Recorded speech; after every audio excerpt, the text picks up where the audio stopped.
లూకాసు వార్త 24వ అధ్యాయం 44వ వచనం నుంచి రికార్డే కదా. లూకాసు వార్త 24వ అధ్యాయం 44వ వచనం నుంచి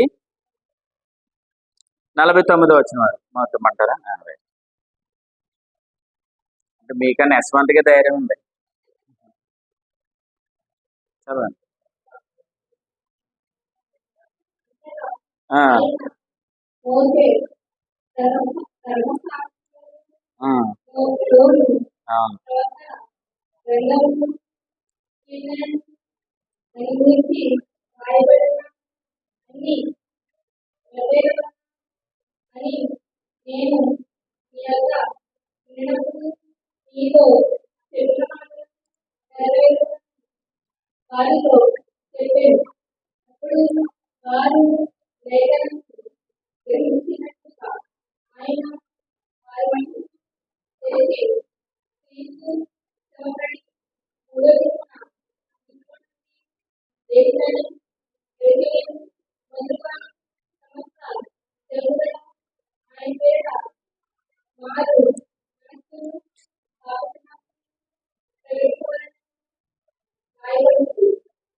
ప్రభు స్తోత్రం.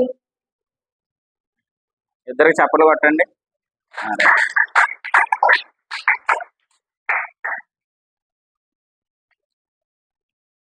దేవుని వాక్య భాగాన్ని చదువునా యశ్వంత్కి అలాగే భువనాకి ఇరువురికి కూడా ప్రత్యేకమైన వందనాలు తెలియజేస్తున్నాను. చిన్న ప్రార్థన చేసుకుందాం. పరిశుద్ధుడైన తండ్రి, మహోన్నతుడా, జీవాధిపతి, నీ స్తోత్రాలు. ఈ రాత్రి మీ సన్నిధిలోనికి చేరువచ్చాం. మీ వాక్యమునిచ్చి మమ్మల్ని పంపించమని కృప కలుగును గాక అని ప్రార్థన చేస్తూ యేసు ప్రభు నామమున స్తుతిస్తూ ముందు కొనసాగుతున్నాము తండ్రి. ఆమేన్.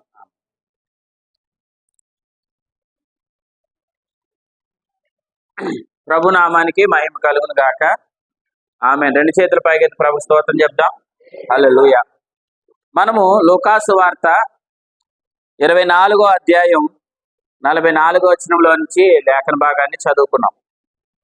ఇక్కడ ప్రాముఖ్యమైన మాట ఏంటంటే, అంతటా ఆయన మోషే ధర్మశాస్త్రములోను ప్రవక్తల గ్రంథాల్లోను కీర్తనల గ్రంథములోను నన్ను గూర్చి రాయబడింది అని చెప్తున్నాడు యేసు ప్రభు. ప్రభు స్తోత్రం.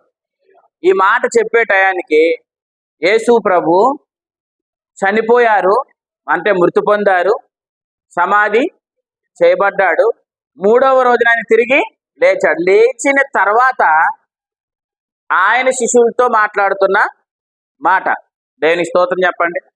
ఏమని చెప్తున్నాడు చూడండి. ఏమని చెప్తున్నారు అని అంటే, నన్ను గూర్చి రాయబడినవన్నీ నెరవేరాలని నేను మీ దగ్గర ఉండినప్పుడు చెప్పిన మాటలు ఇప్పుడు నెరవేరాయి అంటున్నాడు. అర్థమైందమ్మా? అర్థమలేదా? అంటే నేను శరీరధారిగా మీతో ఉన్నప్పుడు ఏదైతే నెరవేరాలని చెప్పానో అవన్నీ ఇప్పుడు నెరవేరిపోయాయని చెప్తున్నాడు. ప్రభు స్తోత్రం. అంటే నెరవేరాలి అని చెప్పింది ఎవరు? ఆయనే. నెరవేరాయి అని చెప్పింది ఎవరు? ఆయనే. రెండు పదాలు ఒకటేనా? రెండు ఒకటి కాదు. ఒకటి నెరవేరాలి అని చెప్పాడు ఆయనే, నెరవేరాయి అని చెప్పింది ఆయనే. నెరవేరాలి అని చెప్పింది ఎప్పుడు? శరీరధారిగా ఉన్నప్పుడు, చనిపోక ముందు, సిలువకు ముందు. నెరవేరాయి అని చెప్పింది ఎప్పుడు? చనిపోయి తిరిగి లేచిన తర్వాత. ప్రభు స్తోత్రం. అక్కడ ఆయన ఒక మంచి మాట అన్నారు చూడండి. నేను మీ వద్ద ఉండినప్పుడు అని అన్నాడు. నేను మీ వద్ద ఉండినప్పుడు. ఆయన శిష్యుల వద్ద ఉండినప్పుడు అంటే అర్థం ఏంటి? ఆయన శరీరధారిగా ఉన్నప్పుడు. శరీరధారిగా ఉన్నప్పుడు అనే అనుభవం ఉంది, శరీరధారిగా లేని అనుభవం ఉంది. రెండు అనుభవాలు ఉన్నాయి. ఒకటేంటి? శరీరధారిగా వారితో ఉన్న అనుభవం. ఈ మాట చెప్పాడు ఆయనకి. యేసుప్రభుకి ఏ శరీరం ఉంది? ఈ మాట చెప్పే టైంకి యేసు ప్రభుకి ఏ శరీరం ఉంది? మహిమ శరీరం ఉంది. ఏ శరీరంలో లేడు? ఈ పాప శరీరంలో లేడు. అంటే ఆయన పాపం ఆయనలో లేదు, కానీ ఆయన శరీరం ఏమన్నాడు? పాప శరీర ఆకారము అని అన్నాడు. పాప శరీర ఆకారంలో ఉన్నాడు తప్ప పాప శరీరము కాదు. ఆయనది పాప శరీరం కాదు. తప్పుగా మనం అపార్థం చేసుకుంటాం. ఆయనకి పాప శరీరం ఉందంటే అని అనకూడదు.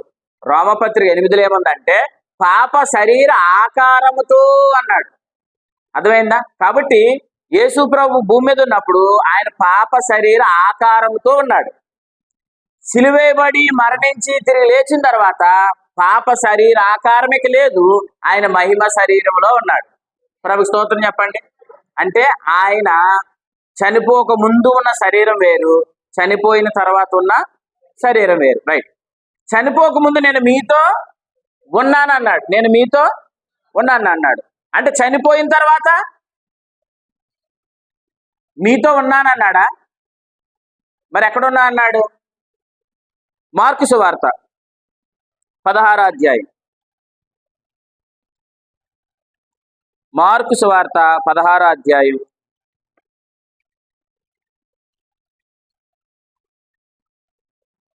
మార్కు సువార్త 16వ అధ్యాయం 19వ వచనం చూడండి. ఇలాగు ప్రభు అయిన యేసు వారితో మాట్లాడిన తర్వాత, అంటే ఇప్పుడు లోకాసు వార్తలు ఏదైతే జరిగిందో అవన్నీ మాట్లాడిన తర్వాత ఆయన పరలోకానికి చేర్చుకొనబడి ఎక్కడికి వెళ్ళిపోయాడు? దేవుని కుడి పార్శ్వమునున్నాడు. ప్రభు స్తోత్రం. వారితో మాట్లాడినప్పుడు ఎక్కడున్నాడు? వారి యొద్ద ఉన్నాడు. ఇప్పుడు ఎవరి యొద్ద ఉన్నాడు? తండ్రి యొద్ద ఉన్నాడు. ప్రభు స్తోత్రం చెప్పండి. వారి యొద్ద, నెక్స్ట్ తండ్రి యొద్ద. వారి యొద్ద ఉన్నాడు, నెక్స్ట్ తండ్రి యొద్ద ఉన్నాడు. వారి యొద్ద ఉన్నప్పుడు ఆయన రక్షకుడు, తండ్రి యొద్ద ఉన్నప్పుడు ఆయన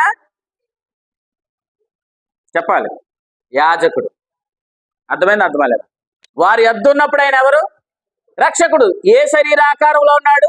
పాప శరీర ఆకారంలో ఉన్నాడు. అప్పుడు రక్తమాంసం, ఒక మాట ఇలా చెప్తా, రక్తమాంసంలో ఉన్నాడు. అంతేనా? ఇప్పుడు తండ్రి యొద్ద ఎలా లేడు? రక్తమాంసములో లేడు. ఎందుకంటే అక్కడ రక్తమాంసాలు ఇలా ఉంటుంది. రక్తమాంసాలు పరలోక రాజ్యమును స్వతంత్రించుకో అంటే అక్కడికి వెళ్ళవలసిందే. రక్తమాంసములతో వెళ్ళవలసిన పని ఆయనకి లేదు. రక్తమాంసములతో ఎక్కడికి రావాలి? భూమి మీదకి రావాలి. అందుకే నాకొక శరీరం అమర్చితివి, నాకొక శరీరాన్ని అమర్చితివి అంటే ఆ శరీరంతోనే భూమి మీదకి వచ్చాడు. అది ఏ శరీరం అని చెప్పాడు అంటే ఎబ్రీ పత్రిక 2వ అధ్యాయంలో అబ్రహాము సంతాన స్వభావాన్ని ధరించుకున్నాడు, కానీ దేవదూతల స్వభావాన్ని ఆయన ధరించుకోలేదు. అంటే భూమి మీద ఉన్నప్పుడు ఆయన ఎలా ఉండాలి? రక్తమాంసాలు కలిగి ఉండాలి. ఎందుకు? ఆయన భూమి మీదకి వచ్చిన పని ఏంటి? రక్తం చెందించడానికి వచ్చాడు, ప్రాణం పెట్టడానికి వచ్చాడు. ప్రాణం పెట్టడానికి వచ్చాడు కాబట్టి ఆయన ఎలా ఉండాలి? రక్తమాంసాల్లో ఉండాలి. ఆయన చనిపోయి తిరిగి లేచిన తర్వాత ఆయనకి ఏం పెట్టవలసిన పని లేదు, ప్రాణం పెట్టవలసిన పని లేదు. కాబట్టి ఆయనకి ఏం అవసరం లేదు? రక్తమాంసాలు అవసరం లేదు. కాబట్టి ఇప్పుడు ఆయన ఎలాగెళ్ళాడు పరలోకానికి? ఏ శరీరంతో వెళ్ళాడు? మహిమ శరీరంతో వెళ్ళాడు. వీళ్ళ దగ్గర ఉన్నప్పుడు ఏ శరీరంలో ఉన్నాడు? రక్తమాంసంలో ఉన్నాడు. తండ్రి దగ్గరికి వెళ్ళినప్పుడు ఏ శరీరం లేదు? ఏ శరీరంతో వెళ్ళాడు? మహిమ శరీరం. శిష్యుల దగ్గర ఉన్నప్పుడు ఏ శరీరం? రక్తమాంసాలు. తండ్రి దగ్గరికి వెళ్ళినప్పుడు ఏ శరీరం? మహిమ శరీరం. దేవుని స్తోత్రం. ఇప్పుడు శిష్యుల దగ్గర ఉన్నప్పుడు లేదా భూమి మీద ఉన్నప్పుడు ఆయన ఎలా ఉన్నాడు? ఆయన ఏమై ఉన్నాడు కదా? చూద్దాం. తీతుకు రాసిన పత్రిక, తీతుకు రాసిన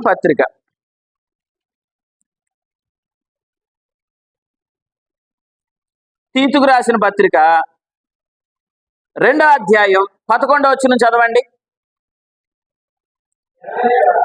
ఏలయనగా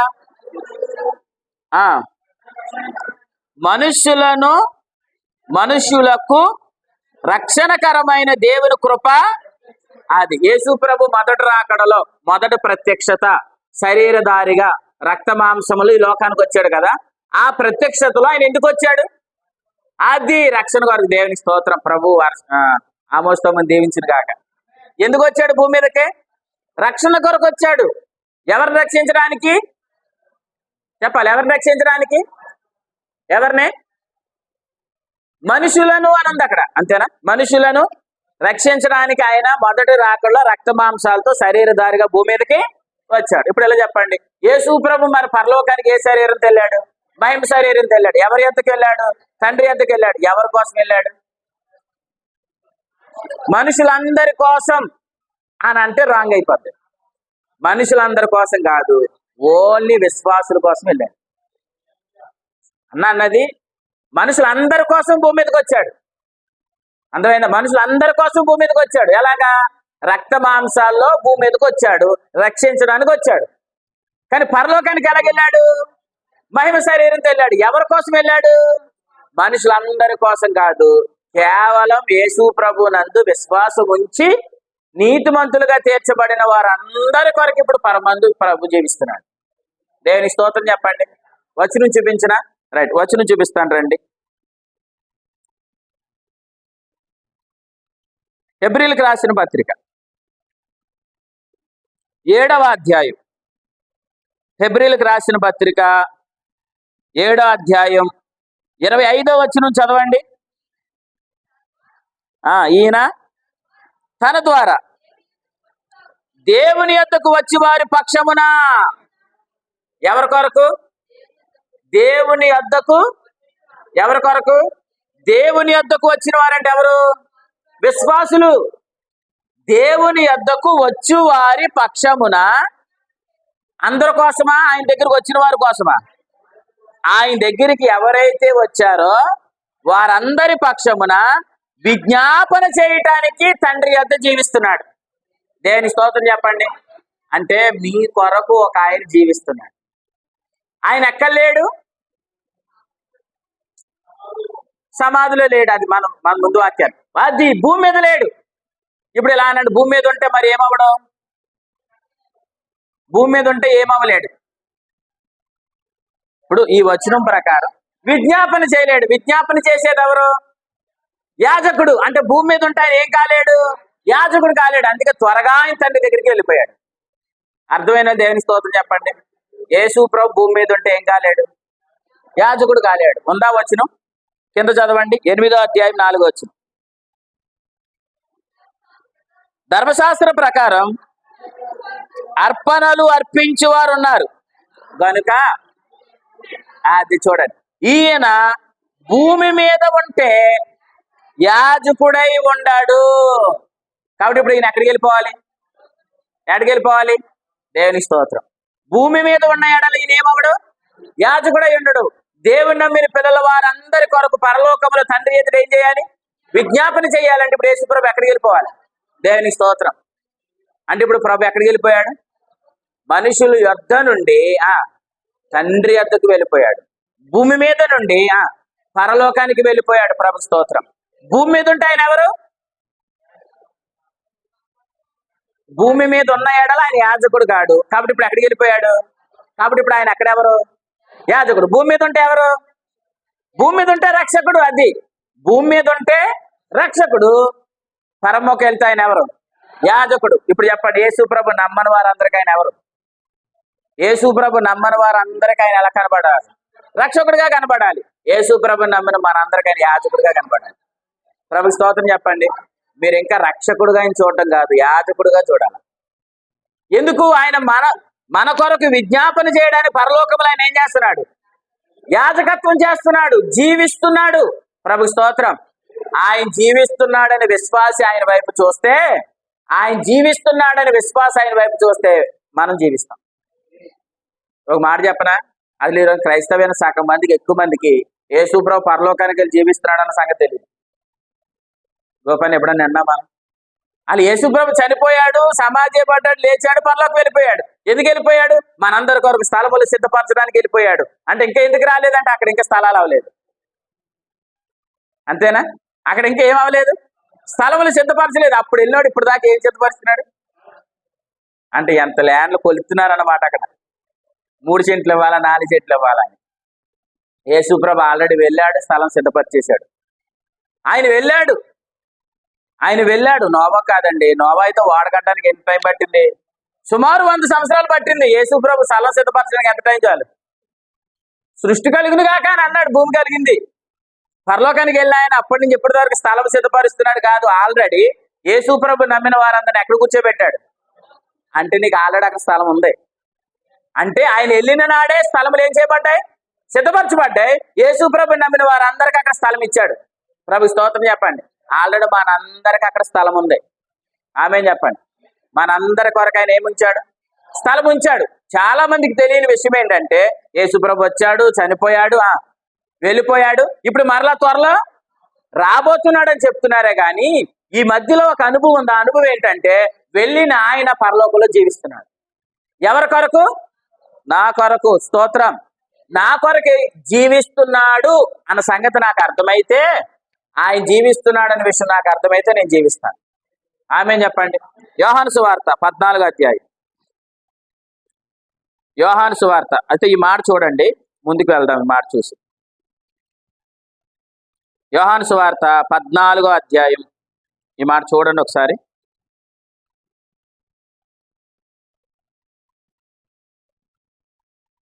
19వ వచనం. అయితే ఆ అధ్యాయం అక్కడి నుంచి చదవాలి. నేను జీవించుచున్నాను గనుక మీరును ఎక్కడ జీవిస్తున్నాడు? పరమందు. అది తెలుసుకున్న వాళ్ళందరూ భూమి మీద ఏం చేస్తారు? దేవుని స్తోత్రం. యేసు ప్రభు మీ కొరకు జీవిస్తున్నాడు అనే సత్యం ఈ రాత్రి మీకు అందరికి అర్థమవును గాక. ఆయన జీవిస్తున్నాడు కాబట్టి మీరు అందరూ జీవించదురు గాక. ప్రభు స్తోత్రం. మనం జీవించగలమనండి. ఎందుకు? మన పక్షాన ఒక ఆయన జీవిస్తున్నాడు కాబట్టి మనం ఇలా చెప్తున్నాం. ఏమని? నేను ఇక పాపిని కాదు అంటున్నాం. దేన్ని బట్టి? నా కొరకు ఒక ఆయన చనిపోయాడు కాబట్టి. ఆయన చనిపోయాడు కాబట్టి నేనేమయ్యాను? చనిపోయాను. నేను పాపిని కాదు అని మనం ఎలా చెప్తున్నాం? ఆయన చనిపోయాడు కాబట్టి నేను ఇక పాపిని కాదు అంటున్నాం. రైట్. నేను జీవించగలను. ఎలా జీవించగలను? నా కొరకు ఒక ఆయన జీవిస్తున్నాడు కాబట్టి. ప్రభు స్తోత్రం. మనందరి పక్షమున ఒక ఆయన జీవిస్తున్నాడు. హల్లెలూయా. మనందరి కొరకు ఒక ఆయన జీవిస్తున్నాడు. ఇప్పుడు లూకాసు వార్తలోనికి రండి. లూకాసు వార్త ఇందాక మనం చదివిన వచ్చిన దగ్గర రండి. మరలా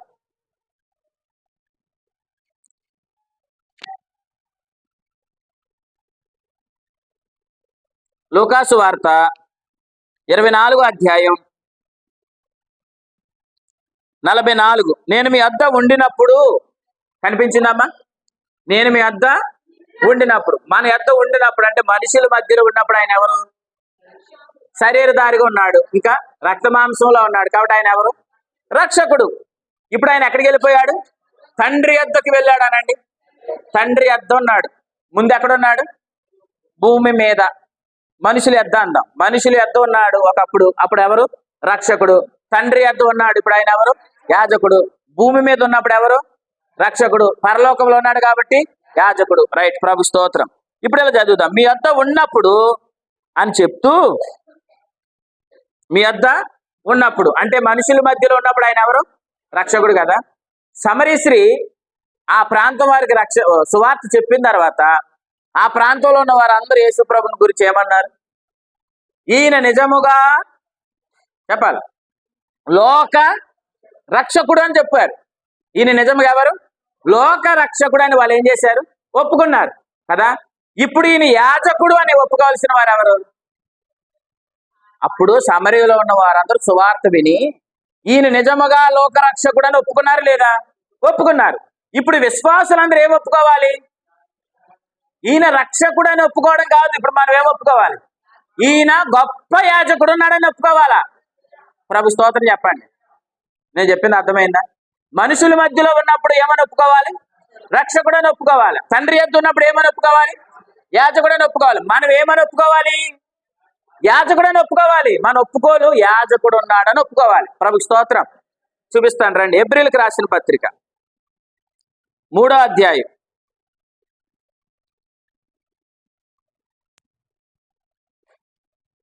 హెబ్రీయులకు రాసిన పత్రిక ఒక మంచి వచనం చూపిస్తాను రండి మీకు. హెబ్రీయులకు రాసిన పత్రిక 3వ అధ్యాయం 1వ వచనం చదవండి.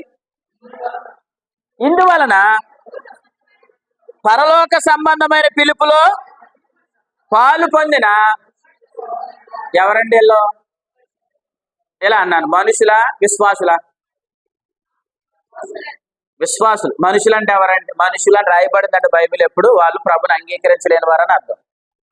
విశ్వాసుల్ని మనుషులని చెప్పడు. విశ్వాసులు ఏమని చెప్తాడంటే విశ్వాసులు, పరిశుద్ధులు, నీతిమంతులు అని చెప్తాడు పత్రికలు రాసినప్పుడు. కాబట్టి మనుషులు అంటే ఎవరు? లోకంలో ఉన్నవారు. వారు ఏమని ఒప్పుకోవాలి? ప్రభుని రక్షకుడని ఒప్పుకోవాలి. ఇక్కడ పరిశుద్ధ సహోదరులారా అన్నాడంటే ఎవరు? విశ్వాసులు. విశ్వాసులు ఏమని ఒప్పుకోవాలి? రైట్, ఇప్పుడు బాగా చెప్పారు. ఇప్పుడు చదవండి. అప్పుడు పరిశుద్ధ సహోదరులారా, మనం ఒప్పుకొనిన దానికి అపోస్తలుడును ప్రధాన యాజకుడి మీద లక్ష్యముంచండి. దేవుని స్తోత్రం. అంటే ఏమని ఒప్పుకోండి? అది యాజకుడని ఒప్పుకోవాలి మనం. అంటే విశ్వాసం ఎవరి వైపు చూడాలి? యాజకుడి వైపు చూడాలి. అవిశ్వాసం ఎవరి వైపు చూడాలి? రక్షకుడి వైపు చూడాలా? ప్రభు స్తోత్రం. ఈ విభజన మీకు అందరికి అర్థమవును గాక. ఎందుకు చూడాలో చెప్తాను. విశ్వాసం ఎప్పుడు యాజకుని వైపే చూడాలి, అవిశ్వాసం ఎప్పుడు రక్షకుని వైపే చూడాలి. ఎందుకు ఈ విషయం చెప్తున్నానంటే తిమోతికి రాసిన మొదటి పత్రిక 4వ అధ్యాయం. తిమోతికి రాసిన మొదటి పత్రిక 4వ అధ్యాయం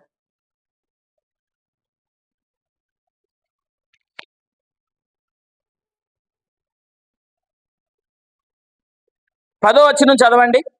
ఈ మాట చదివితే మీకు క్లియర్ అయిపోద్ది. మనుషులందరికీ, దేవుని స్తోత్రం చెప్పండి. మనుషులందరికీ ఎవరు? రక్షకుడు. ఆ తర్వాత మరి విశేషముగా విశ్వాసులకు రక్షకుడైన జీవము గల దేవుని యందు మనం నిరీక్షణించి ఉన్నాం గనుక ఇందు నిమిత్తం ప్రయాసతోనూ పాటుపడుచున్నాం. ఇక్కడ చెప్పండి, ఇద్దరు ఉన్నారు, 2 గ్రూపులు ఉన్నారు. ఎవరెవరు? మనుషులు, వెరీ గుడ్. ఇంకా విశ్వాసులు. అందరు కనిపించిందా? అందరు కనిపించిందా అన్నారు. చూడాలి. నాడు పాలు బాగోలేదండి, ఉండండి. ఇక్కడ 2 ఉన్నారు. ఎవరు? మనుషులు. ఇంకొకరు ఎవరు? విశ్వాసులు. విశ్వాసులు. మనుషులందరికీ ఏం కలగాలి? రక్షణ కలగాలి. తర్వాత విశ్వాసులకు ఏం కలగాలి? ఇలా చెప్పాడు చూడండి. మరీ విశేషముగా విశ్వాసులు కూడా ఏం కలగాలి? ఇక్కడున్నా చెప్పండి. మనుషులందరికీ ఏం కలగాలి? రక్షణ కలగాలి. విశ్వాసులకు కూడా ఏం కలగాలి? రక్షణ కలగాలి. ఆ రక్షణ ఏ రక్షణ అన్నాడు? మరీ విశేషమైన రక్షణ. చెప్పండి, మరీ విశేషమైన రక్షణ. ఇలా చెప్పండి. మనుషులకు రక్షణ కలగడానికి ఎలా వచ్చాడు? మనుషులకు రక్షణ కలగడానికి ఎలా వచ్చాడు? రక్త మాంసంలో వచ్చాడు. ఎవరి మధ్య నివసించాడు? మనుషుల మధ్యలో నివసించాడు. కాబట్టి ఆయన భూమి మీద ఉన్నప్పుడు మనుషులందరికీ ఆయన ఏమై ఉన్నాడు? రక్షణ అయి ఉన్నాడు. ఇప్పుడు యేసు ప్రభు ఎక్కడికి వెళ్ళారు? తండ్రి వద్దకు వెళ్ళారు, పరలోకానికి వెళ్ళారు. ఎక్కడ జీవిస్తున్నాడు? పరలోకంలో జీవిస్తున్నాడు. కాబట్టి ఇప్పుడు విశ్వాసులందరికీ కూడా ఏం కలుగుతుంది? రక్షణ కలుగుతుంది. ప్రభు స్తోత్రం. ఈ రక్షణ ఎవరి ద్వారా? ఆయన అంటే ఎవరు? ఇప్పుడు ఆయన ఏమై ఉన్నాడు? అది యాజకుని ద్వారా కలిగే రక్షణ. శరీరధారిగా భూమి మీదకి వచ్చినప్పుడు కలిగే రక్షణ. అంటే ఎన్ని రక్షణలు ఉన్నాయి? దేవుని స్తోత్రం చెప్పండి. ఎన్ని రక్షణలు? 2. ఒకటేంటి? మనుషుల రక్షణ. మనుషుల రక్షణ అంటే మనందరూ రక్షించబడ్డామా లేదా? రక్షించబడ్డా. ఎక్కడి నుంచి? ఇలా చెప్పాడు, నా మాట విని నన్ను పంపిన వాని యందు విశ్వాసం ఉంచువాడు తీర్పులోనికి రాక మరణములో నుండి జీవంలోనికి ఏమవుతాడు? ఆల్రెడీ మనం ఏమయ్యాం? దేవుని స్తోత్రం. శరీరధారి అయిన యేసు ప్రభునందు విశ్వాసం ఉంచగా మనందరూ రక్షించబడ్డాం. హల్లెలూయా. మనందరూ రక్షించబడ్డాం. ఇప్పుడు మరి విశేషమైన రక్షణ ఒకటి ఉంది. మరి విశేషమైన రక్షణ ఒకటి ఉంది. అది మనకి ఇవ్వడానికి ఆయన ఎలా జీవిస్తున్నాడు? దేవుని స్తోత్రం చెప్పండి. అంటే ఇప్పుడు ఆయన పరలోకంలో యాజకుడిగా జీవిస్తున్నాడు. ఆ యాజకుని ద్వారా కూడా మనకి ఏమి ఇవ్వడానికి? రక్షణ ఇవ్వడానికి. ఏ రక్షణ కాదు ఇది? ఏ రక్షణ కాదు? సరే, ఇలా అంటాను. పాపము నుంచి రక్షణ. తమ్ముడు, పాపము నుంచి రక్షణ. యాజకుడిగా పరలోకంలో ప్రభు జీవిస్తున్నాడు కదా. పాపము నుంచి విడుదల అంటే పాపం నుంచి విడిపించడానిక అంటున్నాను, లేదా పాపములు చేయకుండా ఉండడానిక? దేవుని స్తోత్రం. అంటే యాజకుడు ఎందుకు జీవిస్తున్నాడు? పాపం అనే స్థితిని మార్చడానికి కాదు, పాపం చేయకుండా జీవించడానికి యాజకుడు జీవిస్తున్నాడు. ప్రభు స్తోత్రం చెప్పండి. అంటే పాపము నుండి విడిపించబడిన రక్షణ ఉంది, పాపం చేయకుండా ఉండే రక్షణ కూడా ఉంది. దేవుని స్తోత్రం. అంటే విశ్వాసి ఏం చేయకుండా బ్రతకాలి? పాపం చేయకుండా బ్రతకాలి. విశ్వాసి పాపం చేయకుండా బ్రతకాలంటే ఎవరి వైపు చూడాలి? యాజకుని వైపు చూడాలి. ఎవరిని ఒప్పుకోవాలి? యాజకుని ఒప్పుకోవాలి. ఎవరైతే నోటితో యాజకుని ఒప్పుకుంటున్నారో వాళ్ళందరికీ రక్షణ కలుగుతుంది. ఏంటా రక్షణ? ఏంటా రక్షణ? పాపం చెయ్యకుండా జీవించే రక్షణ. ప్రభు స్తోత్రం చెప్పండి. సరే, నేను మాట అడుగుతాను. అసలు ఇప్పుడు పరలోకంలో యాజకుడు జీవిస్తున్నాడు అన్న సంగతి ఈ వర్తమానం వెనక ముందు మనకు తెలుసా? చెప్పాలి అందరూ. తెలియదు కదా. సరే, నేను ఒక మాట అంటాను. ఈ వర్తమానం వెనక ముందు పాపం చేయకుండా ఉండాలన్న ఆలోచన మనకు రాలేదా?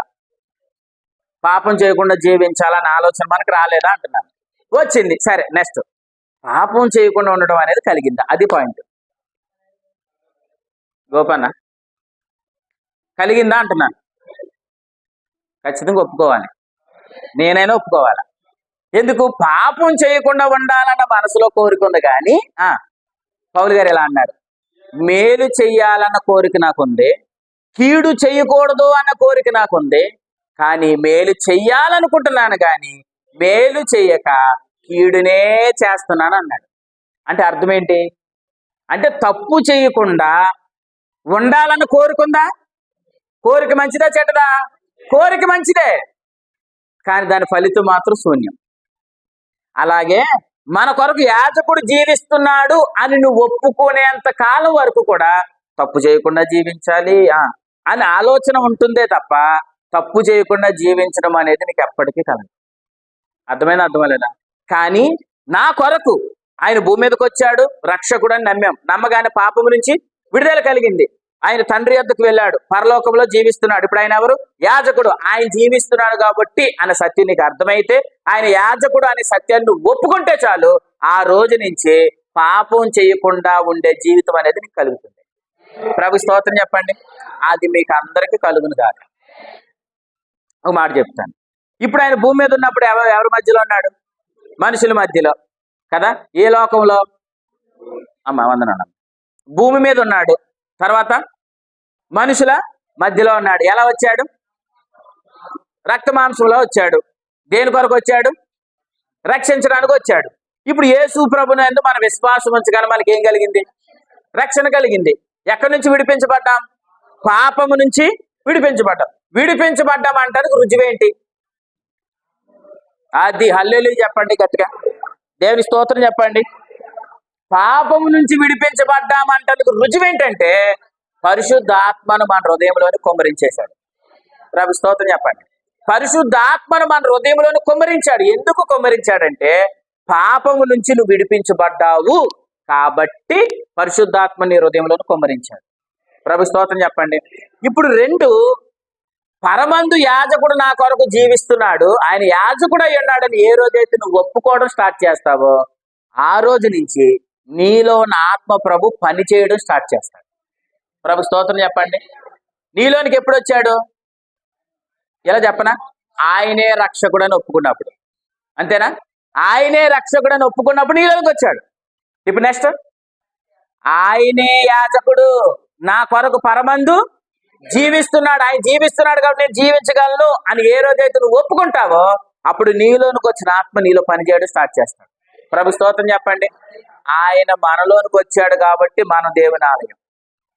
అంతేనా? ఆయన మనలోనికి వచ్చాడు కాబట్టి మనం ఎవరం? దేవుని ఆలయం. ఆయన నీలో పనిచేస్తే నీ ద్వారా కట్టబడుతుంది ఒక ఆలయం. అర్థమైన దేవుని స్తోత్రం చెప్పండి. ఆయన మనలోనికి వచ్చాడు కూడా మనం ఎవరు? ఆలయం అనండి. ఆలయం. రైట్. కొరింథీ మొదటి పత్రిక 3:11 చదవండి. కొరింథీ మొదటి పత్రిక 3:11.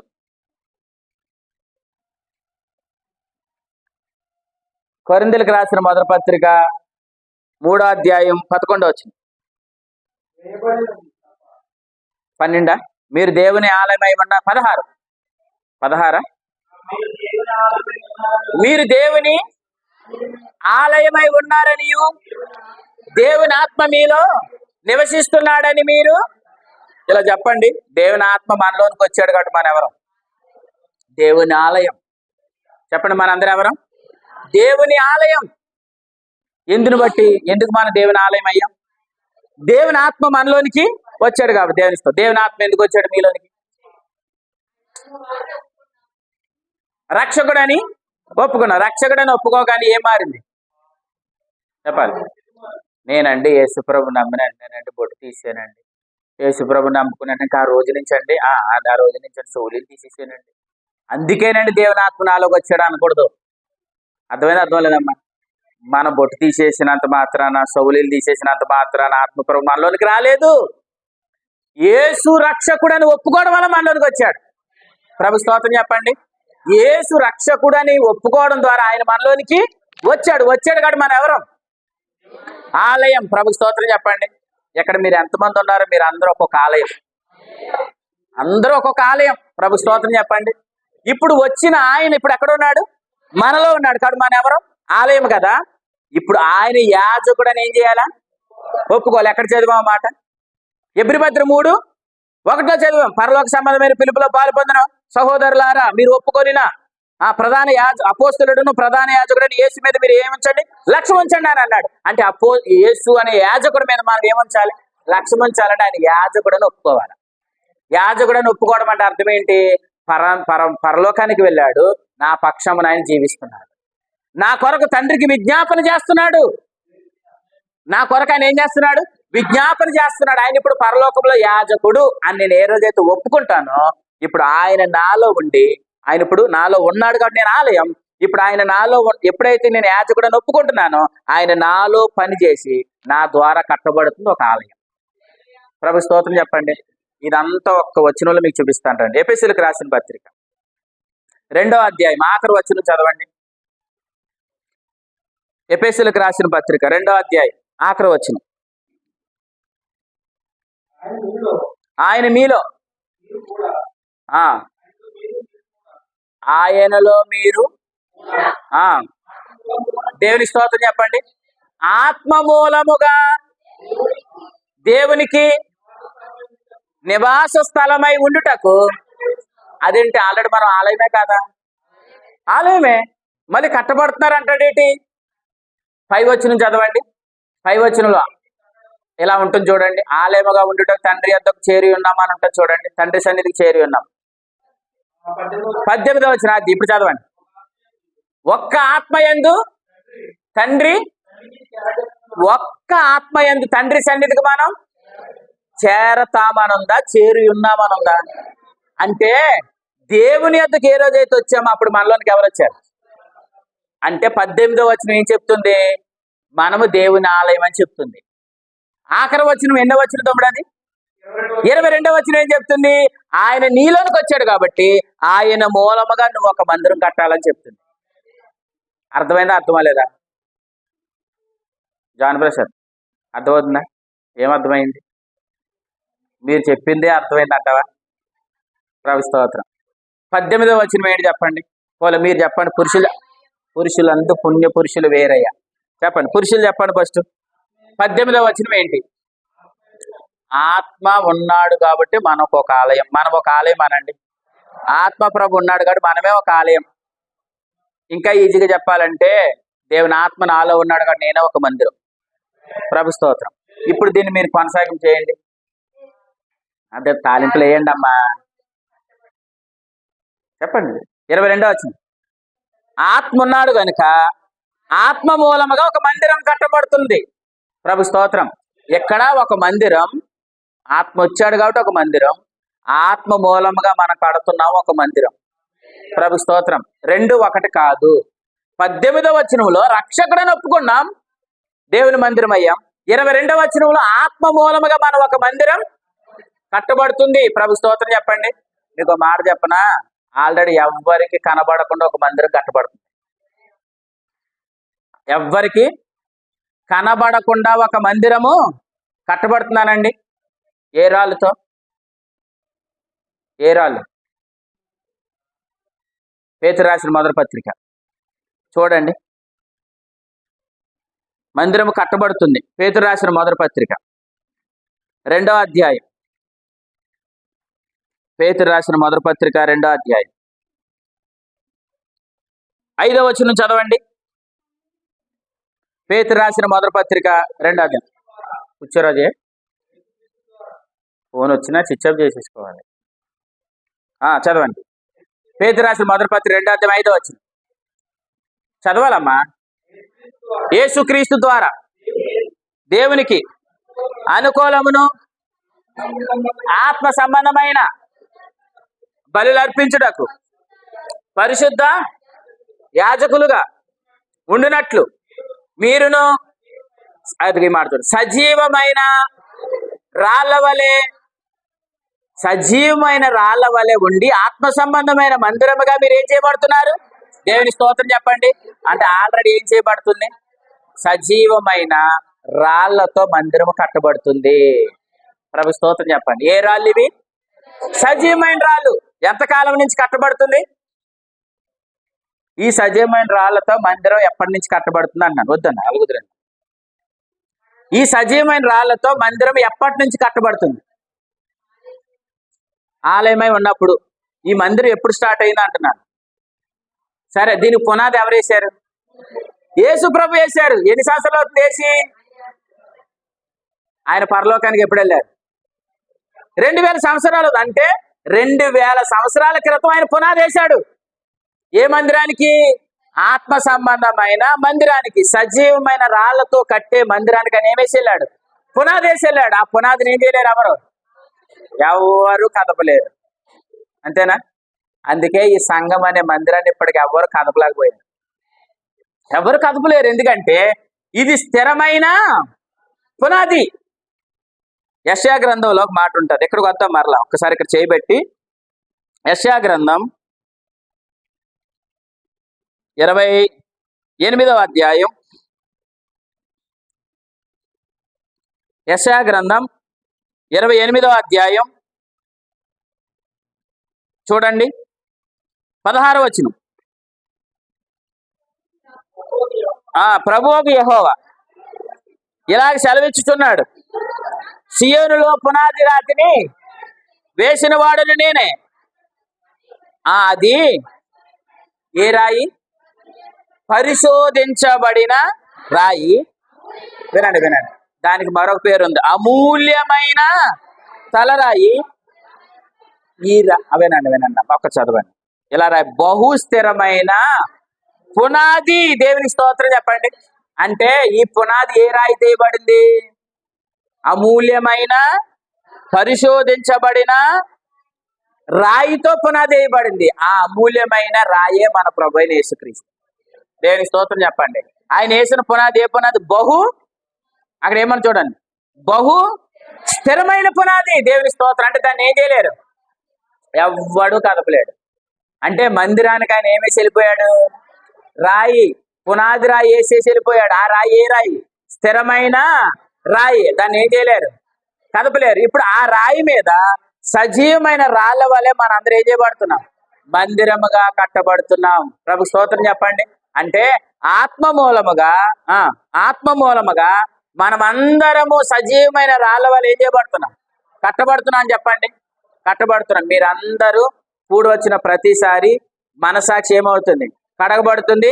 కడగబడుతున్న ప్రతిసారి మీలోని ఆత్మ ప్రభు పనిచేస్తున్నాడు. ఆత్మ మూలంగా మీరు ఒక రాడు మందిరానికి ఇచ్చుకుని వెళ్ళిపోతున్నారు. అర్థమైనా? మళ్ళీ బైబిల్ క్లాస్కి వచ్చారు, వాక్యం విన్నారు, మీ మనసాక్షి కడగబడింది, మళ్ళీ ఒక రాయి మందిరానికి ఇచ్చేసి వెళ్ళిపోయారు. అంటే మనం కూడి వచ్చిన ప్రతిసారి, ప్రతి సందర్భంలో ఆత్మ మూలముగా ఒక్కొక్క రాయిని పేర్చుకుంటూ వెళ్ళిపోతున్నాం. ప్రభు వచ్చేలాగా ఈ మందిర పని పూర్తి అయిపోద్ది. ఆమె చెప్పండి. ఈ మందిరపు పనిని ఎవ్వరూ ఆపలేరు, ఎవ్వరు దీన్ని కోల్చలేరు. ఎందుకు కోల్చలేరంటే ఇలా వినండి. ఏ రాళ్ళతో కట్టబడుతుంది ఈ మందిరం? సజీవమైన రాళ్ళు అనండి. సజీవమైన రాళ్లతో కట్టబడుతున్న మందిరం. ఏ మందిరాన్ని కోల్చగలిగారు? ఇలా చెప్పనా? జీవము లేని ఇటుకలతో, జీవము లేని రాళ్లతో మందిరం కట్టాడు. ఎవరు? మొట్టమొదటి మందిరాన్ని ఎవరు కట్టారు? సొలొమోను కట్టాడు. సొలొమోను కట్టిన మందిరం ఎంత టైం పట్టింది చెప్పనా? 7 సంవత్సరాలు పట్టింది. ఎన్ని సంవత్సరాలు? ఏం కట్టడానికి? మందిరం కట్టడానికి. రాళ్ళు, బంగారం ఇవన్నీ ఉపయోగించి బంగారపు దేవాలయాన్ని కట్టాడు. 7 సంవత్సరాలు టైం పట్టింది ఆ మందిరం కట్టడానికి. కానీ ఆ 7 సంవత్సరాలు పట్టిన మందిరాన్ని బబులోను సామ్రాజ్యం పరిపాలన కాలంలో నెబుకద్నెజరు రాజు వచ్చి మందిరాన్ని మొత్తం కూల్చేశాడు. ఎందుకు కూల్చేశాడు చెప్పాలి. మనుషులు కట్టింది కాబట్టి ఏ రాళ్ళు అవి? జీవము లేని రాళ్ళు. జీవము లేని రాళ్ళు మనుషులు కట్టిన మందిరము కట్టి దాన్ని ఏం చేసేసారు? కూల్చివేశారు కదా.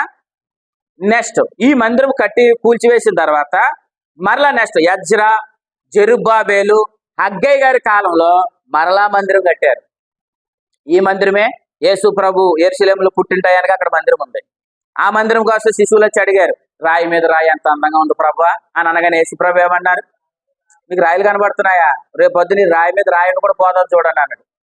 అంటే యేసు ప్రభు వచ్చే టయానికి యెరూషలేములో ఏ దేవాలయం ఉంది? సొలొమోను కట్టిన దేవాలయం ఉందా? లేదు. మరి ఏ దేవాలయం? యజ్రా, నెహెమ్యా, జెరుబ్బాబేలు కట్టిన మందిరం ఉంది. ఆ మందిరం యేసు ప్రభుల వారు సిలువేయబడిన తర్వాత నీరో చక్రవర్తి కాలంలో ఆ మందిరం కూడా ఏం చేసేసారు? కూల్చేశారు. అంటే ఇప్పుడు యెరూషలేములో ఏమి లేదు, అంతే. యెరూషలేములో ఏమి లేదు, మందిరం లేదు. సొలొమోను కట్టిన మందిరాన్ని ఏం చేశారు? కూల్చేశారు. నెక్స్ట్ జెరుబ్బాబేలు, యజ్రా వారు కట్టిన మందిరాన్ని ఏం చేశారు? కూల్చేశారు. ఈ యజ్రా కట్టిన మందిరం 46 సంవత్సరాలు పట్టింది కట్టడానికి. ఎన్ని సంవత్సరాలు? 46 సంవత్సరాలేమో యజ్రా గారు కట్టిన మందిరం కట్టడానికి అయిన టైం. 7 సంవత్సరాలేమో సొలొమోను కట్టడానికి అయిన టైం. ఏ రాళ్ళతో కట్టారు? జీవము లేని రాళ్ళతో కట్టారు. 7 సంవత్సరాలు ఒకరు, 46 సంవత్సరాలు ఒకరు. కానీ 2 మందిరాలు ఏం చేయబడ్డాయి? పోల్చబడ్డాయి. కానీ ఒక మాట చెప్పనా, ఈ ఆత్మ సంబంధమైన మందిరం 2000 సంవత్సరాల నుంచి కట్టడం జరుగుతుంది. 7 సంవత్సరాల నుంచి 2000 సంవత్సరాలు. పైపెచ్చి ఏ రాళ్ళతో? జీవమున్న రాళ్ళతో, సజీవమైన రాళ్ళతో, జీవమున్న రాళ్ళతో 2000 సంవత్సరాల నుంచి ఈ మందిరం కట్టబడుతుంది. ప్రభుకి స్తోత్రం చెప్పండి. ఈ మందిరపు కట్టడం అలా పూర్తయిపోతుంది. త్వరలో మందిర పని ఏమవబోతుంది? పూర్తి అవ్వబోతుంది. ఎందుకు? సొలొమోను ఆరంభించాడు, మందిరం ముగించబడిందా లేదా? సరే చూపిస్తాను, వచ్చిన చూపిస్తాను రండి. రాజుల మొదటి గ్రంథం 6వ అధ్యాయం.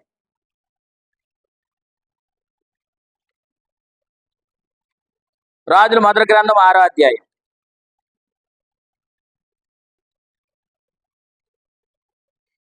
జాగ్రత్త విందాం. ప్రభు మీ అందరితో మాట్లాడును గాక.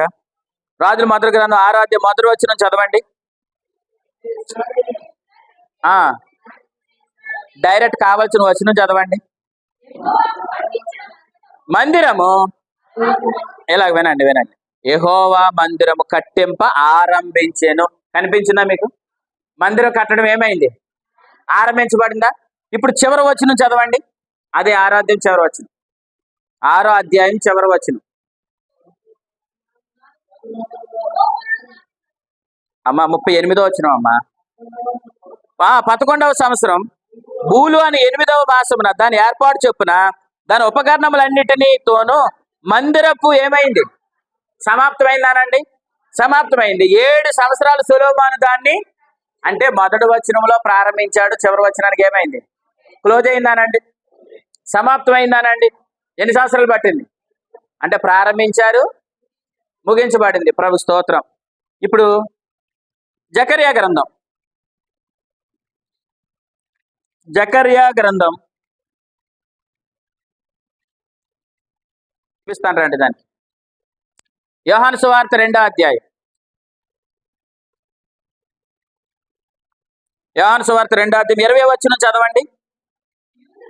యూదులు ఈ దేవాలయము 46 సంవత్సరాలు కట్టిరి.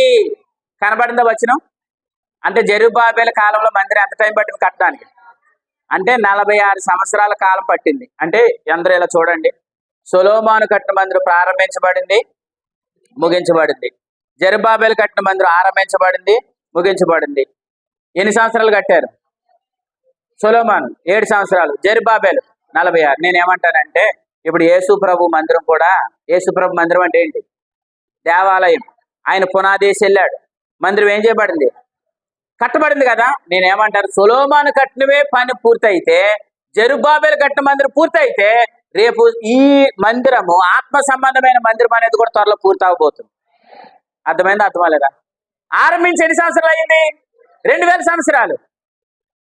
రేపుడితోనే ముగించబడబోతుంది. భయమేనా? రేపుడితోనే ముగించబడబోతుంది. ముగించబడబోతుందంటే ఏం జరగబోతుంది అనుకుంటున్నారు?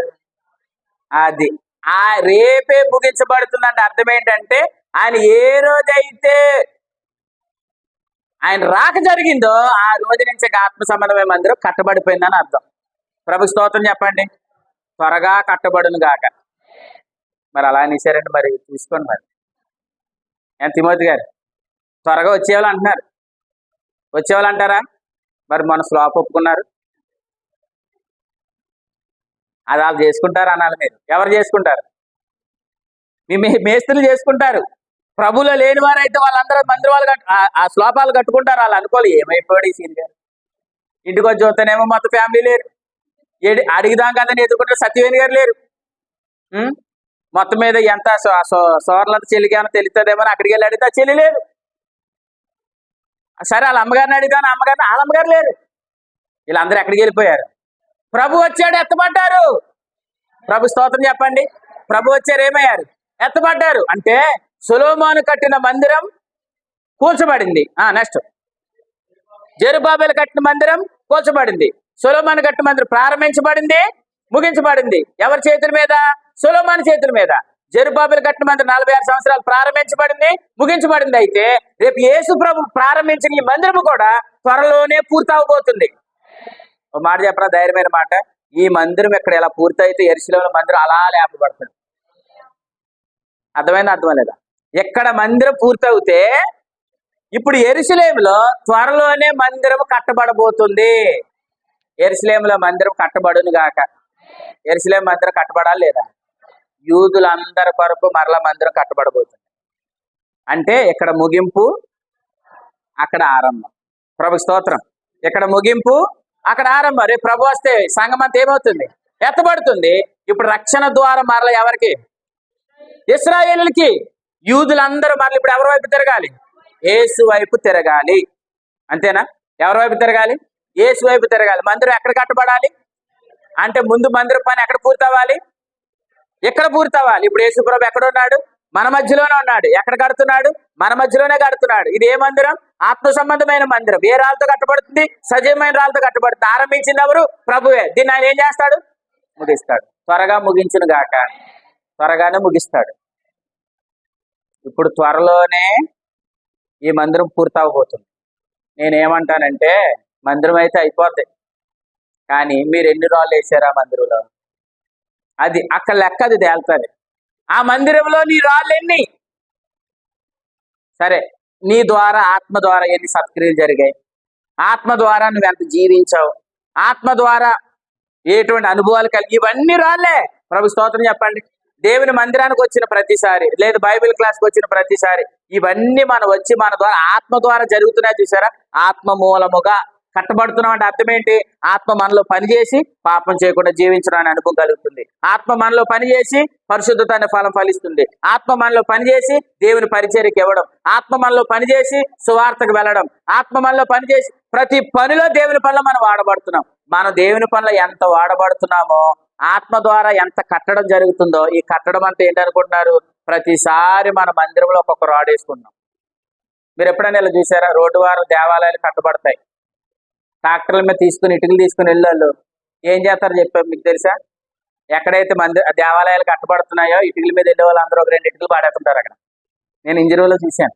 అనుకున్నాను ఇదేంటి ఇటుకలు బట్టి ఎవరైనా వేసుకుంటే 5,000 ఇటుకలు వేసుకుంటారు, 10 ఇటుకలు ఉన్నాయి, 20 ఇటుకలు ఉన్నాయని అనుకున్నాను. మా ఊరు ఇంజనీర్ దగ్గర ఒక దేవాలయం కట్టబడు అంటే ఈ ట్రాక్టర్ల మీద వెళ్ళే వాళ్ళందరూ ఏం చేసేవారు చెప్పాలి? ఏం చేసేవారు? ఎందుకు వేసేవారు అంటే ఆ కట్టబడుతున్న దేవాలయంలో నాది ఎంతో కొంత పాలు ఉండాలి అని. ఆ దేవాలయం కట్టిన దాంట్లో నా ఇటుకలు 2-3 ఇటుకలు ఉండాలి. ఉంటే నాకేమొస్తుంది? ఆశీర్వాదం వస్తుందని అనుకుంటున్నారే. ఇది మీకు అర్థమైతే ఆత్మ సంబంధమైన మందిరం అనేది కట్టబడుతుంది. ఈ ఆత్మ సంబంధమైన మందిరంలో నీ ఇటుకలు ఎన్ని ఉన్నాయి అన్నది రేపొద్దున ప్రశ్న. అర్థం లేదా? కానీ మీ ఇటుకలు ఎక్కువ ఉండును గాక. అది ఎందుకంటే ఈ ఆత్మ సంబంధమైన మందిరంలో ఎన్ని ఇటుకలు ఉంటే మనకంత ఫలితం రాబోతుంది. ప్రభు స్తోత్రం చెప్పండి. రావాలా లేదా? కానీ బట్టి త్వరగానే మందిరపు పని పూర్తవబోతుంది. త్వరగానే ఫలితాలు రాబోతున్నాయి. ఎంత టైం పడుతుంది చెప్పండి ఫలితాలు రావడానికి? హర్షం, మీరు ఎగ్జామ్ రాసిన తర్వాత ఫలితాలు రావడానికి ఎన్ని రోజులు పట్టింది? ఎన్ని రోజులు పట్టింది? నవ్వే, మీకు ఎగ్జామ్ రాసిన తర్వాత రిజల్ట్ రావడానికి ఎంత టైం? ఎంతో కొంత టైం చెప్పండి. నెల రోజులు పట్టింది కదా. నేను ఒక మాట చెప్పనా, ఇప్పుడే ప్రభు వస్తే విత్ ఇన్ సెకండ్లో రిజల్ట్ వచ్చేస్తుంది. ఇప్పుడే ప్రభు వస్తే మన అలా వెత్తబడితే లెక్కలు తీసిరండి, పేజీలు తీసిరండి, పేపర్లు తీసిరండి, రుద్దేదేమీ లేదు. ఆల్రెడీ చెప్పండి లెక్కలు తేలిపోయాయి. అలా ఎత్తబడతాం, న్యాయపీఠం మీద నిలబడతాం. అప్పుడు వెంటనే ఫలితాలన్నీ మన కళ్ళ ముందు అలా నిలబడబోతున్నాయి. ఎంత జీవించాం, ఎంత ఫలించాం, ఎంత సజీవమైన రాళ్ళ వలె మందిరముగా మన ద్వారా ఎంత పని జరిగిందో ఆల్రెడీ ఫలితాలన్నీ వచ్చేస్తాయి. అర్థమైందా? కాబట్టి మనకి ఇవ్వబడిన సమయం ఎంత ఉంది? చాలా కొద్ది సమయం ఉంది. త్వరలోనే మనం ఎవరిని కలుసుకోబోతున్నాం? ప్రభుని కలుసుకోబోతున్నాం. కాబట్టి మీరందరూ సజీవమైన రాళ్ళ వలె మీ ద్వారా గొప్ప మందిరం కట్టబడును గాక. ఆమేన్ చెప్పండి. ఆత్మ సంబంధమైన మందిరం మనందరి ద్వారా ఏం చేయబడాలి? కట్టబడాలి. చివరిగా లూకాసు వార్త 24వ అధ్యాయానికి రండి. ఆ భాగంలో ప్రభు మిమ్మల్ని అందరిని వాడుకొనును గాక. రైట్ సార్, కొరింథీ మొదటి పత్రిక వెళ్దాం. కొరింథీలకు రాసిన మొదటి పత్రిక చివరికి మాట చూద్దాం. కొరింథీలకు రాసిన మొదటి పత్రిక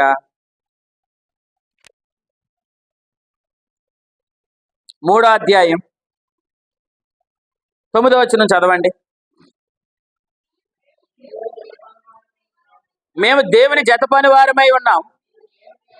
ఇప్పుడు చెప్పండి, మందిరం ప్రారంభించింది ఎవరు? చెప్పాలి, ప్రభువే.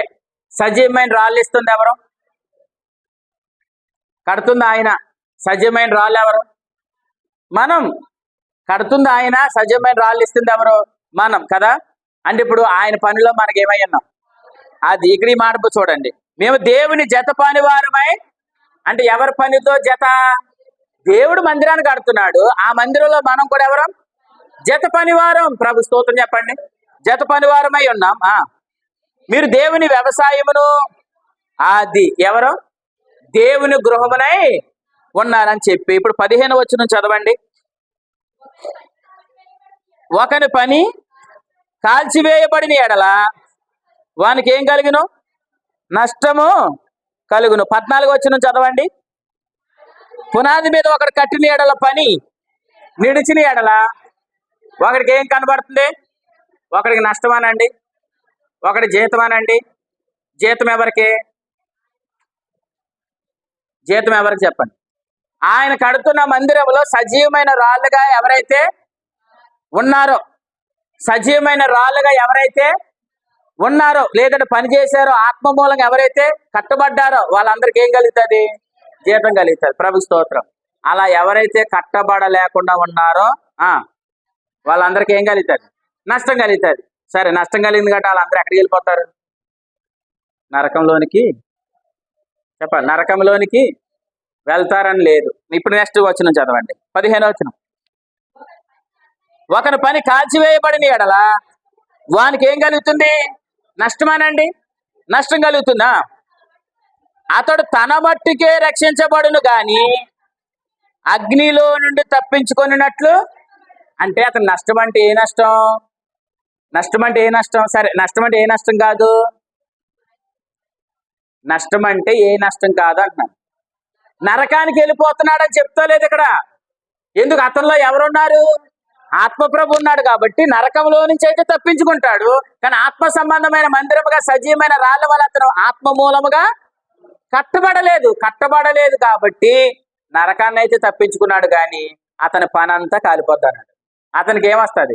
నష్టమే కలుగుతుంది అని అన్నాడు. కానీ నేనేమంటాను, మీకు ఎవరికి నష్టం కలగకుండాను గాక, మీ బిజినెస్లు అన్నీ సక్సెస్ఫుల్గా ఉండును గాక, మీకు జీతం కలుగును గాక. జీతం కలగాలంటే మీరు ఆత్మ సంబంధమైన మందిరంగా కట్టబడాలి. ప్రభు స్తోత్రం చెప్పండి. అంటే కూడుకొస్తున్న ప్రతిసారి మీరు ఏం చేస్తారు? ఆ మందిరానికి ఒక రాడు ఇస్తున్నారు. బైబిల్ క్లాస్కి వచ్చిన ప్రతిసారి ఏం చేస్తున్నారు? ఒక రాడు ఇస్తున్నారు. 10 రోజులు బైబిల్ క్లాస్కి రాలేదు,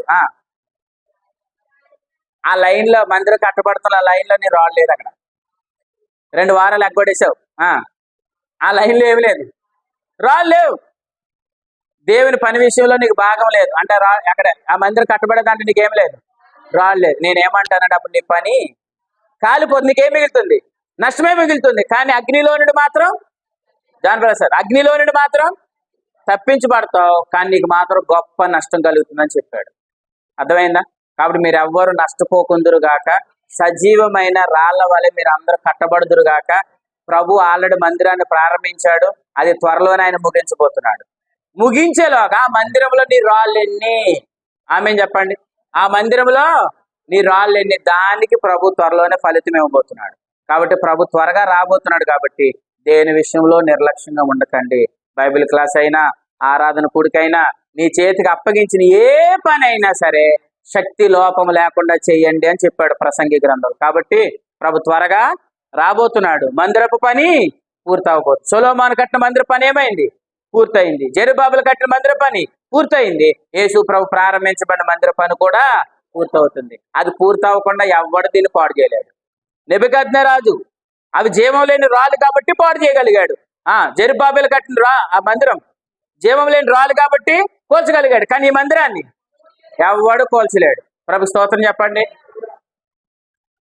మరి అలాగైతేనండి మన ఆక్వీల మందిరాలు కూల్చేశారండి. కూల్చారా లేదా? మరి ఆ మందిరాలు ఏ మందిరాలు? అది ఇలా వినండి. మందిరం అని అనగానే మనం ఏం ఊహించుకుంటాం? ఇంకా మన పైన కడుతున్నారు అది మందిరం. అది కాదు. మందిరం అంటే అర్థం ఏంటంటే ఆత్మ సంబంధంగా మనందరం ఒక మందిరముగా కట్టబడుతున్నాం. ప్రభు స్తోత్రం చెప్పండి. మనం కూడుకుంటున్నాం కాబట్టి ఇది మందిరం. అర్థమైంది? అర్థం లేదా? సంఘం అంటే ఏంటి? సంఘం అంటే ఎవరు? మనమే సంఘం. అర్థమైంది? అర్థం లేదు? మనమే సంఘం. మనం కూడుకుంటున్నాం కాబట్టి ఏమంటున్నాం? ఇది మందిరం అంటున్నాం. కానీ వాస్తవానికి మనమే మందిరం, మనమే సంఘం, మనమే ఆత్మ సంబంధ మందిరంగా కట్టబడుతున్నాం. ప్రభు స్తోత్రం చెప్పండి. కాబట్టి ఆ మందిరాన్ని కోల్చగలరు. ఏ మందిరాన్ని? రేపొద్దున ఎవరైనా ప్రభుత్వాలు వచ్చి చాలా చోట్ల ఏం చేస్తున్నారు? మందిరాలు కూలగొడుతున్నారు కదా.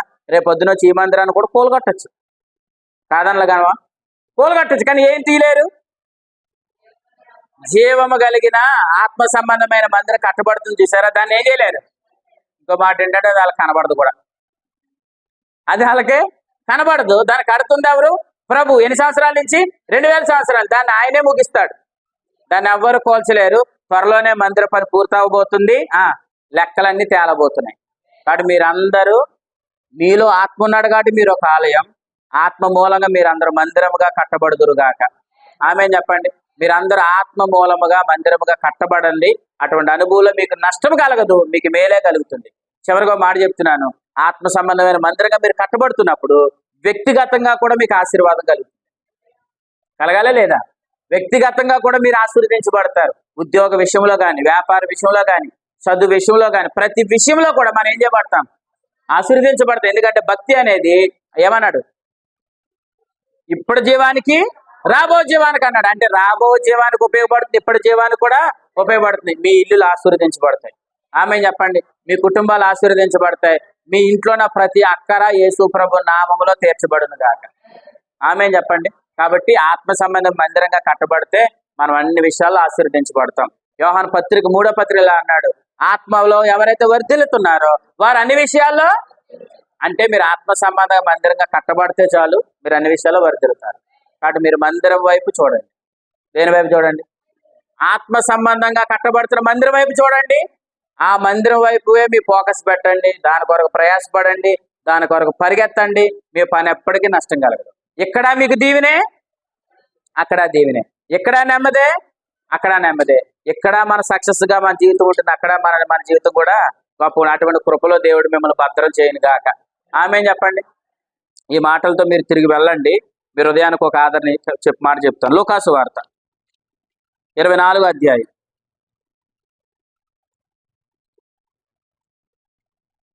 లూకాసు వార్త 24వ అధ్యాయం 44 వచనంలో ఏముంది? అక్కడికి వద్దాను. నేను మీ వద్ద ఉండినప్పుడు నేను మీతో చెప్పిన మాటలు ఏమైనాయి? నెరవేరినాయి. 49వ వచనం చూడండి. ఇదిగో నా తండ్రి యొద్ద వాగ్దానం చేసినది మీ మీదకి. అంటే ఎవరి గురించి చెప్పాడు? నేను మీ యొద్ద వాగ్దానం చేసిన దానిని మీ మీదకి పంపుచున్నాను. మీరు పైనుండి శక్తి పొందే వరకు పట్టణంలో నిలిచి ఉండండి. అంటే ఏ వాగ్దానం ఇది? పరిశుద్ధాత్మను గూర్చిన వాగ్దానం. ఆల్రెడీ మనకు అర్థమైంది కదా. అర్థమైంది? అర్థం లేదా?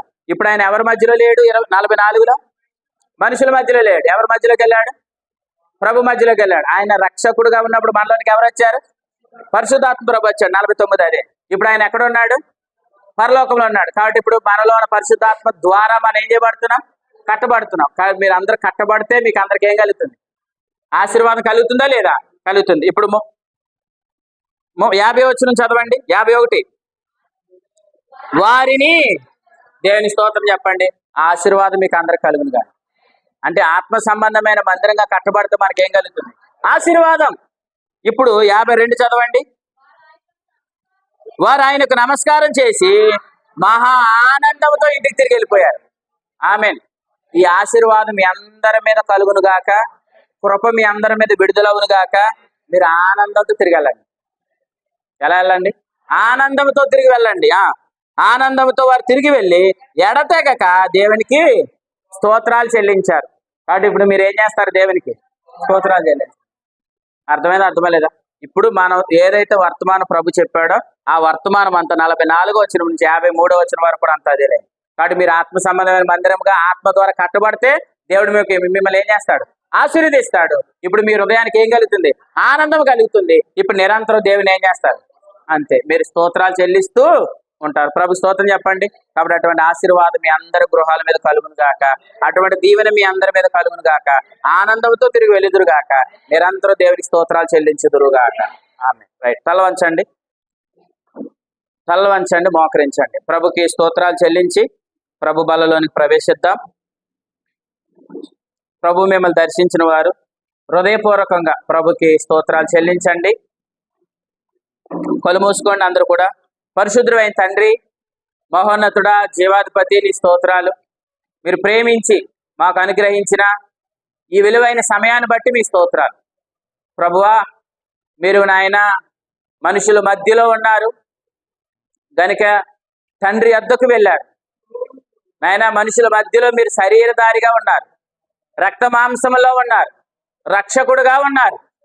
కానీ మీరు నాయన మహిమ శరీరం ధరించి పరలోకానికి వెళ్ళి తండ్రి యొద్ద ఉన్నారు. రక్షకుడని ఒప్పుకున్నప్పుడు ఆయన మాలోనికి ఆత్మప్రభు వచ్చాడు. యాజకుడని ఒప్పుకొనగా మాలో ఆత్మప్రభు పని చేయడం ప్రారంభిస్తున్నాడు. మాలోకి ఆత్మప్రభు వచ్చాడు కనుక మేము ఒక ఆలయం. మాలో ఆత్మ పనిచేస్తున్నాడు కనుక మా ద్వారా కట్టబడుతుంది ఒక ఆలయం. ప్రభువా, మా అందరి ద్వారా మందిరం కట్టబడుతుంది. అది నాయన 2000 సంవత్సరాల క్రితమే మీరు పునాది వేసి వెళ్ళారు. ఆ మందిరం 2000 సంవత్సరాల నుంచి నేటికి ఆ మందిరం కట్టబడుతుంది. అది ఆత్మ సంబంధమైన మందిరం. ఆ ఆత్మ సంబంధమైన మందిరంలో సజీవమైన రాళ్లుగా మీరు మమ్మల్ని ఏర్పాటు చేసుకున్నారు. మీ స్తోత్రాలు. సొలొమోను కట్టిన మందిరం ప్రారంభించబడింది, అది ముగించబడింది. జెరుబాబెలు కట్టిన మందిరం ప్రారంభించబడింది, ముగించబడింది. ప్రభువా, మీరు కట్టడానికి పునాది వేసిన ఈ మందిరం, స్థిరమైన పునాది కలిగిన ఈ మందిరం ఆరంభించబడింది, ఒకరోజు ముగించబడబోతుంది. ప్రభువా నాయన, సొలొమోను కట్టిన మందిరం జీవం లేని రాళ్లతో కట్టారు కాబట్టి అది కూల్చివేయబడింది. జెరుబాబెలు కట్టిన మందిరం అది జీవం లేని రాళ్లతో కట్టారు కాబట్టి అది కూడా కూల్చివేయబడింది. కానీ జీవము కలిగిన రాళ్లతో కట్టబడుతున్న ఈ మందిరం అయితే ఎవ్వరు ఎప్పటికీ కూల్చలేరు. అది ఖచ్చితంగా ముగించబడుతుంది. ప్రభువా, 7 సంవత్సరాలు కట్టిన మందిరం కంటే, 46 సంవత్సరాలు కట్టిన మందిరం కంటే 2000 సంవత్సరాల నుంచి ప్రారంభించబడిన మందిరం, దీన్ని ఎవరు ఆపలేరు. అటువంటి గొప్ప మందిరం కట్టబడబోతుంది. నాయన, ఆ కట్టడంలో సజీవమైన రాళ్ల వలె మేము కూడా ప్రభువా నాయన, మేము వాడబడడానికి సహాయం చేయండి. ఆత్మ ద్వారా మేము కూడా తండ్రి ఆ రాళ్ల వలె కట్టబడడానికి సహాయం చేయండి. నాయన, మీ పరిచర్యలో, నాయన మీ పని విషయంలో, ప్రతి విషయంలో నాయన ఆ రాళ్ల వలె కట్టబడడానికి కృప దయచేయండి. ఈ మందిరము కట్టబడితే, ఈ మందిర పని పూర్తవుతే త్వరలోని యెరూషలేములో దేవాలయం కట్టబడబోతుంది. నాయన, ఈ మందిర పని పూర్తయితే మేము త్వరలోనే ఎత్తబడబోతున్నాం. నాయన, మీ ఎదుట మేము నిలబడబోతున్నాం. లెక్కలు రాబోతున్నాయి. నాయన, అప్పుడు మా పని కాలిపోయింది, నీకు ఫలితమేమి లేదు అనేటట్లుగా కాకుండా, నష్టపోకుండా జీతము కలిగేటట్లుగా, ప్రభువా ఇదిగో నా కుమారుడా, భలే నమ్మకమైన మంచి దాసుడా, ఇదిగో నువ్వు ఎంత ప్రయాసపడ్డావు, ఎంత కష్టపడ్డావు పరిచర్య కొరకు, ఇదిగో ఇన్ని ఆత్మ ఫలాలు ఫలించావు, ఇదిగో పరిశుద్ధంగా జీవించావు, పాపం చేయకుండా జీవించావు అన్న అనుభవాన్ని బట్టి దేవుడు రేపొద్దున ఫలితాన్ని ఇవ్వబోతున్నాడు. అప్పుడు ప్రభువా, నాకు సమృద్ధి అయిన ఫలం, నాయన తండ్రి, గొప్ప జీతం, గొప్ప బహుమానం పొందుకునే కృప మీరు మాకు అనుగ్రహించినందుకు స్తోత్రాలు. మందిరపు పని నుంచి మేము తప్పిపోకుండా మా దృష్టి కట్టబడుతున్న ఆత్మ సంబంధమైన మందిరం మీద, కట్టబడుతున్న ఈ ఆత్మ సంబంధమైన మందిరం కొరకే మేము ఆలోచిస్తూ సాగిపోయే కృప మీ బిడ్డలుగా మాకందరికీ కలుగును గాక అని ప్రకటిస్తూ, ప్రభువా మీ శరీరం ద్వారా మమ్మల్ని ధర్మశాస్త్రం నుంచి విడిపించారు, మీ రక్తం ద్వారా మమ్మల్ని నీతిమంతులుగా తీర్చారు, మీ రక్తం ద్వారా నూతన నిబంధనలోనికి మమ్మల్ని ప్రవేశపెట్టారు. అటువంటి గొప్ప కృపనిచ్చినందుకు మీకు స్తోత్రాలు చెల్లిస్తాం. ఈ స్తుతి ఆరాధన యేసు ప్రభు నామమున స్తుతిస్తూ ఆరాధిస్తున్నాము తండ్రి. ఆమెన్. ఆమెన్. కట్టేయండి.